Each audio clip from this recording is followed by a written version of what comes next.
A peasant with a wooden bow just killed a knight worth 10,000 gold coins. The French nobility charged at Crécy in 1346, and English arrows turned their invincible army into a massacre that rewrote warfare forever. The English longbow stood 6 feet tall, carved from yew wood, and capable of piercing plate armor at 200 yards. Each archer trained from childhood, developing the strength to draw a 100-pound bow repeatedly. These men could release 12 arrows per minute with deadly accuracy, transforming the battlefield into a killing zone no knight could survive. In 1139, Pope Innocent II declared the crossbow too deadly for Christian warfare, banning its use against fellow believers. The weapon required no years of training, allowing any peasant to kill a noble knight with a single bolt. This terrified the aristocracy, who saw their military dominance threatened by a device that democratized death itself. Byzantine warships unleashed liquid fire that burned on water, incinerating enemy fleets before they reached Constantinople's walls. The formula remained a guarded state secret for 8 centuries, known only to the emperor and his chosen chemists. Arab fleets learned to fear the bronze siphons that sprayed this unstoppable inferno across the waves. Swiss peasants armed with 18-foot pikes formed dense squares that moved like a single armored beast across the battlefield. These formations bristled with steel points in every direction, creating an impenetrable wall that cavalry charges shattered against.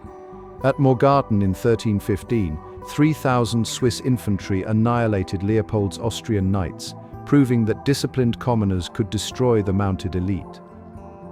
The trebuchet could hurl 300-pound stones over castle walls from 300 yards away, rendering medieval fortifications obsolete.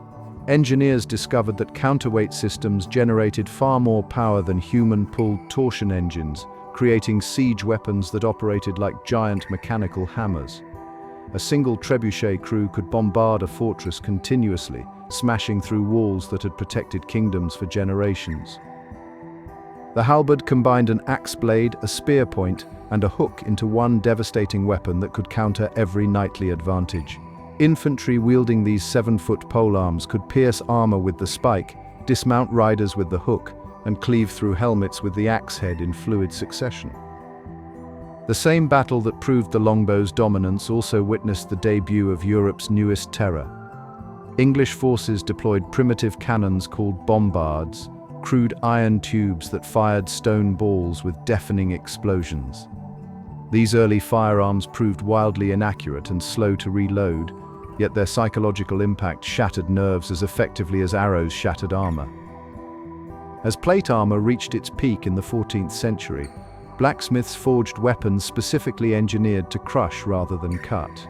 The warhammer featured a blunt steel head on one side and a vicious spike on the other, concentrating tremendous force into a small impact point that could cave in helmets and shatter bones beneath the finest Italian steel.